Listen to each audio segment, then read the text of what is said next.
you're in a real good spot to see the sausage. If you'll listen real closely to those people over there on the wall, you'll wonder why we're in the shape we're in.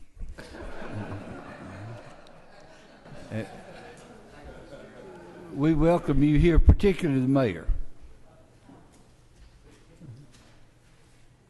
All mayors are wonderful human beings.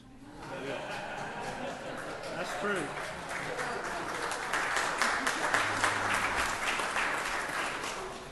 If y'all would, please bow with me.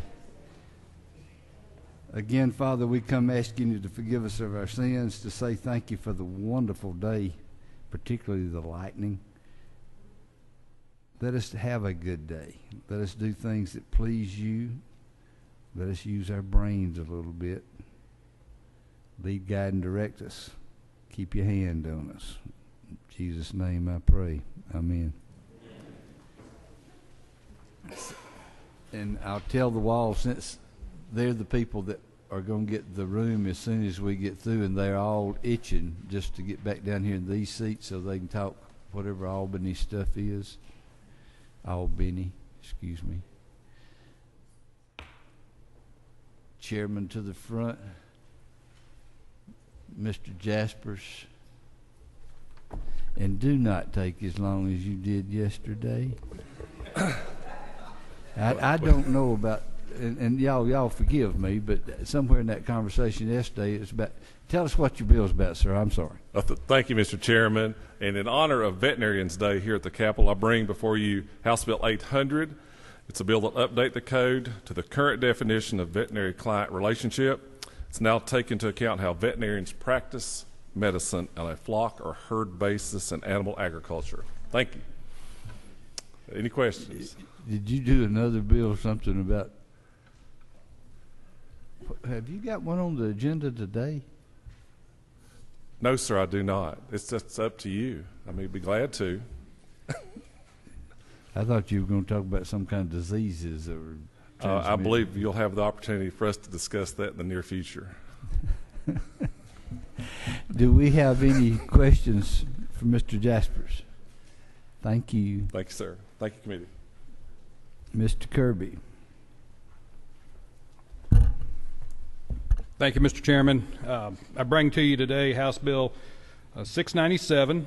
This is a bill to help our senior citizens and all of our citizens to protect them from being billed for unsolicited merchandise, and requires them to have an affirmative assent before they agree to purchase something and be billed for it. With that, I'll answer any questions you might have. No questions. Thank you. Thank you, sir. Ms. Buckner, where have you been? You came up yesterday and I didn't see you. Well, I'm delighted to be here today. And it was a perfect day for this bill because of all the rain. It's House Bill 483. It's the fourth one under modified rule, modified open rule. And this is a bill about the shoal bass. And what we are trying to do is establish it as the state of Georgia's native riverine sport fish. We have a lot of people that come to Georgia to actually have the opportunity to fish for this, and it'll be an economic development, tourism help for our area if we could have this designated in a special way. And it's found in the Flint, the Ocmulgee, and in the Chattahoochee rivers. So y'all don't have trout? No, sir, we don't. Is a trout a state fish? Huh? Largemouth We bass. don't have a trout name for anything? Dadgum, there's a bill for one of y'all.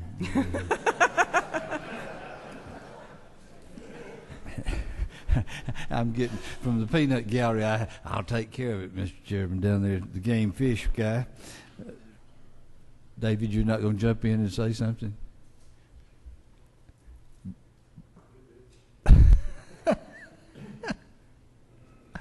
Okay, no questions. Thank you. Thank you for your consideration.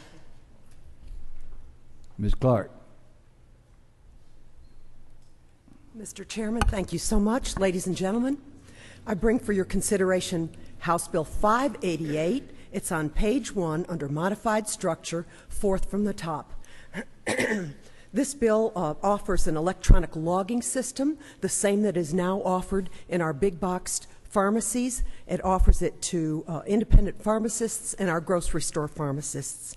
It will be the same system, the same information is required, and our pharmacy questions have been answered. They're very concerned about a fee, a transaction fee, and they have committed that there will be no transaction fee, and we will put that in the bill on the Senate side.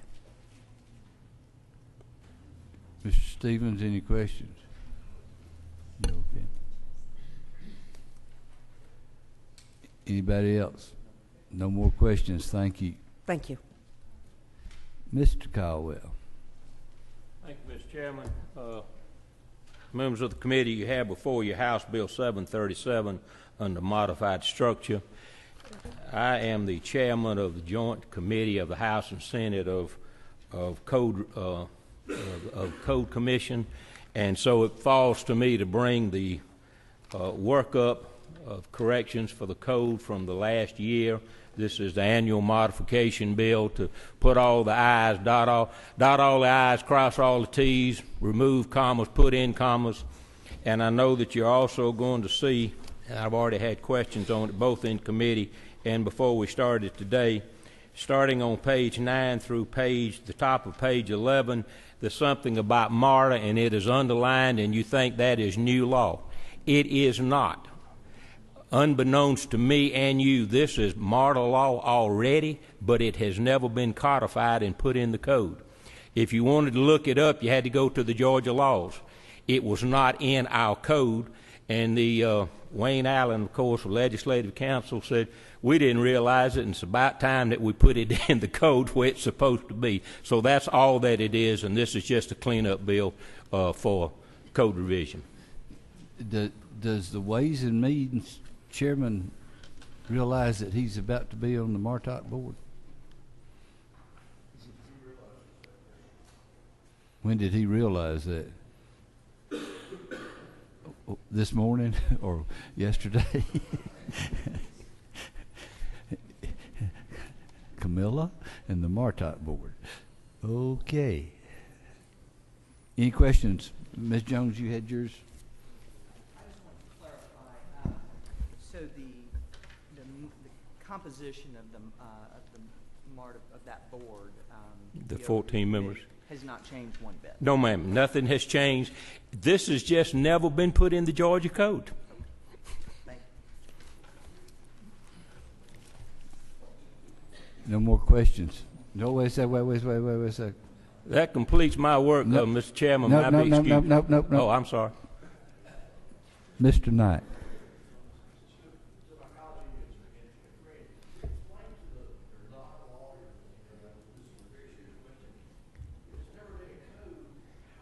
I mean, I'm serious. That's a very, I'm Our curious. law, actually, if you want to know what the real law is, you go to the Georgia laws. You know, you've seen these great big books that come out every year, and that's literally each bill.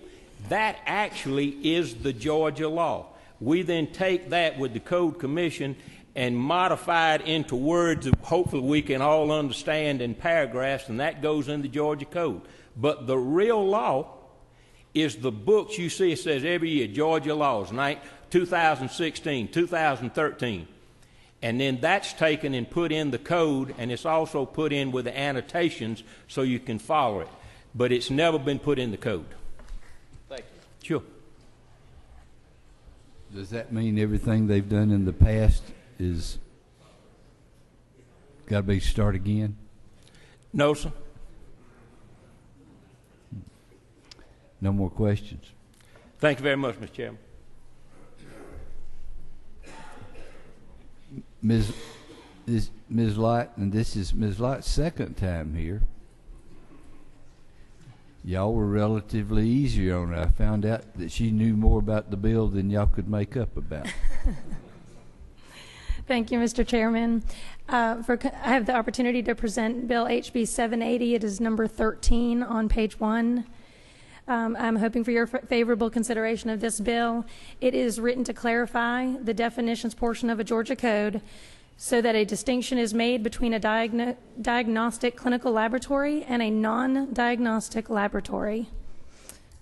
Thank you very much. Any questions? See, they're letting you off easy. Thank you. Thank you, Chairman. Ms. Quick.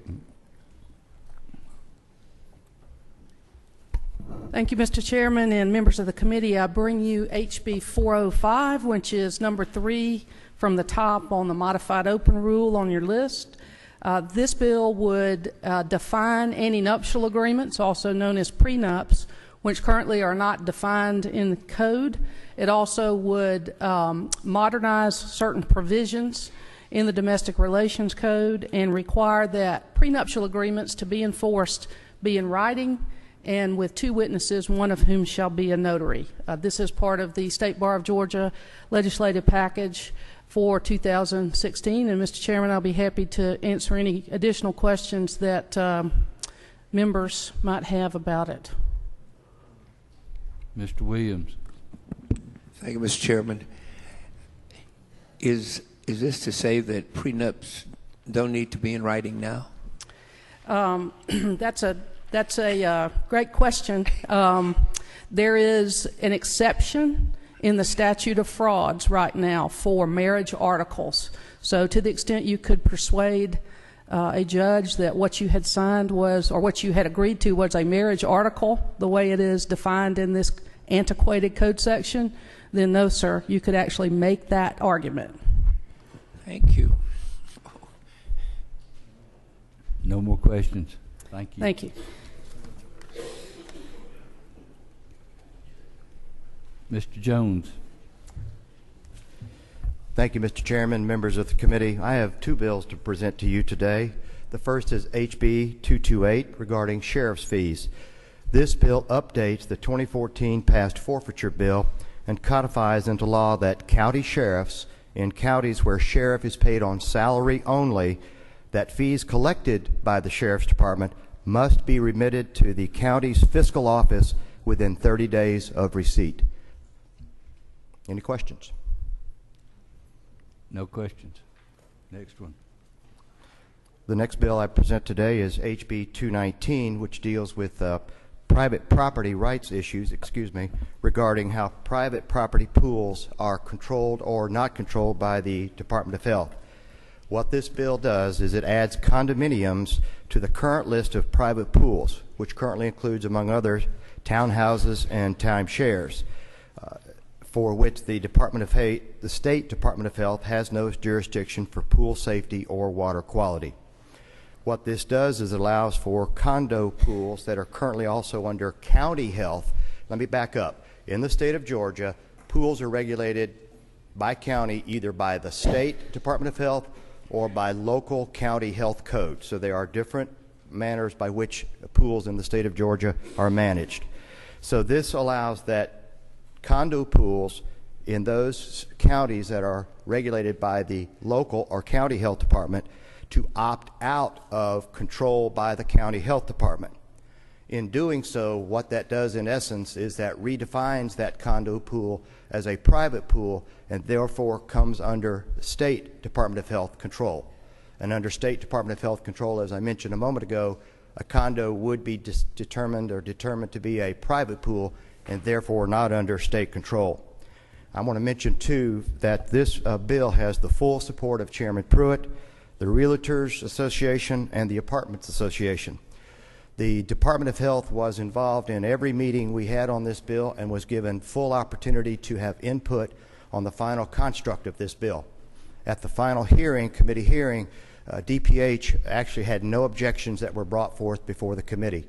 So I would accept that as DPH's acceptance of the bill as presented. I want to make it's very important to know that this bill has no effect on apartments and how they are managed and regulated in the state, either by current state DPH or county health DPH. One other caveat, or one other actually benefit or bonus that came out of this, is that we actually strengthened the construction pool code so that all pools throughout the state in their construction phase must meet either state or local construction code. There was a little loophole in there that we discovered, and we've closed that loophole. stand for any questions. You didn't hear that part about being brief, did you? Ms. Hughley. Thank you, Mr. Chairman. To the author, thank you for your explanation. But I did not hear you say what effect this will have on safety of residents and people who are actually going to use the pool. Thank you for that question. We've actually added into the code that pools that are determined as private, whether they be the addition of condos or those pools that are currently defined as private, that an individual within that complex can contact the DPH and request a pool safety review of that pool. The caveat there is that in doing so, DPH will not penalize or fine the pool property owners. The report by law goes to the requestor and to the property owner or POA board. The thinking is that by written notification of issues, if indeed there are any found, that the property owners POA board will now have been put on notice of potential liability issues, and they will move and act to resolve those problems.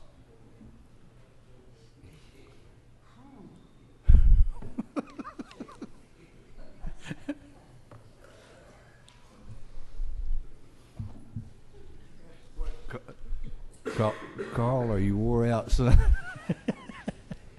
Go ahead. Thank you, Chairman. Representative Jones, let me make sure I understand what you're trying to do. You're trying to shift it from the Department of Health to the local health department. Is that what you're trying to do? No, sir. No, sir. This is a very confusing pool bill. It sure is. It is.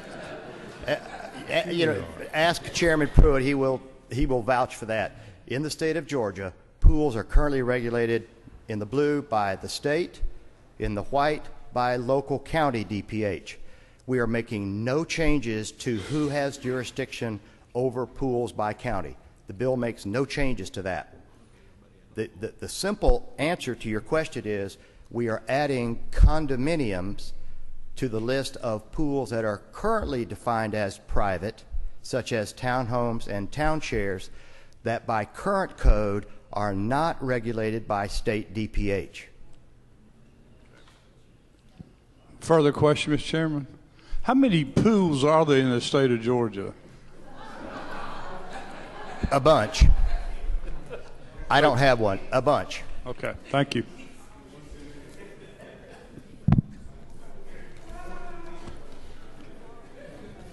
There ain't going to be any more questions. Thank you. Thank you. I ask for your favorable consideration.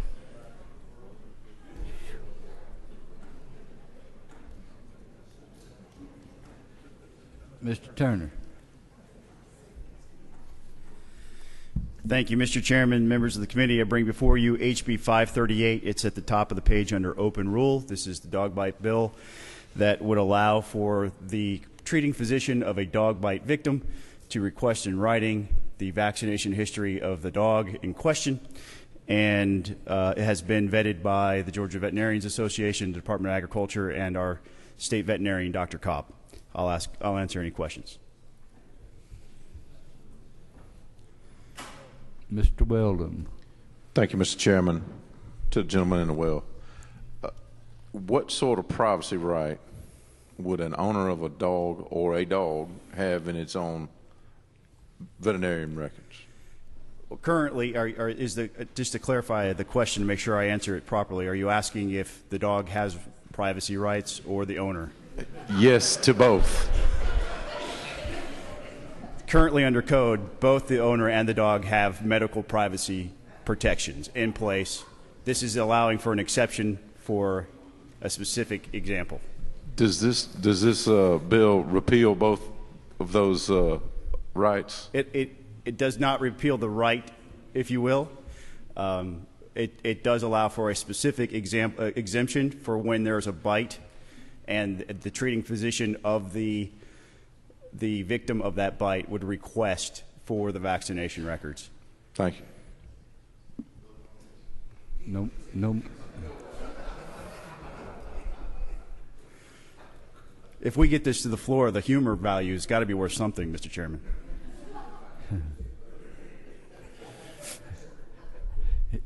Yeah, I can't wait for everybody to see us discuss this one. No more questions. Thank you, Mr. Chairman. Members of the committee, I'd ask your favorable consideration. Ms. Cooper. Thank you, Mr. Speaker. I'd like to ask for House Bill 649 again. That's the Lactation Consultant Practice Act. I appreciate the promotion to speaker. I don't want the job. Sorry. Send that message to David. Johnny is not trying. Any questions, Ms. Cooper, on the Lactation Act? Mr. Powell.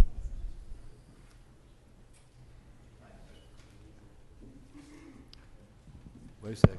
There you go. Thank you, Mr. Chairman. I respectfully asked for HB 767. There's an amendment on the desk that does some further cleaning up on this that was due to some latter data. Be glad to explain the bill and the amendment.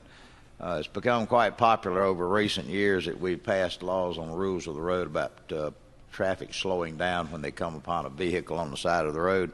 Years ago, the first one was emergency vehicles and law enforcement. Then a few years later, it was added to it tow truck operators. Last year, it was added on about garbage trucks that were on the sides of the road to tell people to slow down. And this has come to you. This is being brought by a consortium of our business community, the folks in the utility business, the power companies, the telephone companies, and those people. And we've also included utilities like gas, the gas people that work on gas lines. The reason for the amendment was in the original legislation in a different code section. It had up to a $500 fine for passing emergency and police vehicles without moving over or slowing down. The one last year on garbage trucks lowered it to $250, no more than a $250 fine. And what we've done is in this amendment we have specified that law enforcement vehicles and emergency vehicles, that fine would stay at no more than $500, but in the case of these it would be no more than $250. The reason that we moved by striking sanitation out was so that we didn't accidentally move them back into another code section. Any questions? That's a mouthful. Do the other bill. You got another one? No, sir. Well, wait a second. I have another one, but I'm going to wait. There's a Senate bill just like it that's already over here. And I'm going to save this chip and let the senator ask for his bill. I was going to put it on tomorrow if you asked for it. Well, then I'll ask for it. Ask for it. I believe that's, I believe that House Bill 730.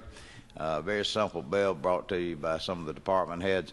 It's going to, in the post council that governs the rules and regulations of our post-certified officers, it adds the Commissioner of Juvenile Justice, since they have a number of post-certified officers to that council, as well as the Commissioner of Natural Resources because of the DNR Rangers. So all that does, just adds those two, raises the board to from 20 to 22, and it puts those two representatives from those two very, very worthwhile agencies on there. I'm sure your bill's a whole lot better than the one that's just like it in the Senate. I have no doubt, because it's a House bill, even though it's identical to the Senate bill. This one will probably have a lot better flavor. We might pass yours. Okay. Mr. Rogers. Asking for House Bill 747. It's nothing but a public safety bill. It's an agency bill. It's cleanup of the annual motor carrier bill of the Georgia Department of Public Safety. It just simply ensures that the Department of Public Safety can continue to effectively prosecute unsafe commercial vehicle drivers or move unsafe vehicles from the roads. And all this bill does is just change one little thing, and that Section 1, Line 13 changes the effective date from January 1st, 2015 to January 1st, 2016. Since it's just that small of a change, I'm not going to count it on the 125 count. Okay. Anybody want to? Mr. Earhart. Thank you, Mr. Chairman. I was checking. It looks like House Bill 775 that you had an interest in didn't make it to the general calendar from the committee secretary yesterday. Keith wouldn't let me put it on. It's going to be on Mondays. Just check. I had trouble signing your name. I signed mine. Anybody want to speak to any bill? Okay. We'll set the calendar then. This is for tomorrow, Thursday, February the 4th. Under modified open, HB 593.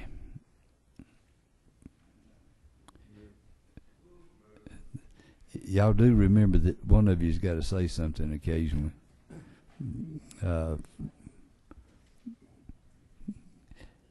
Any objection to 593? All right, it's under modified open and its own. Under modified open, HB 730. Any objection? All right, its own. Under modified open, HB 747. Any objection? Its own. Under modified structure, HB 228.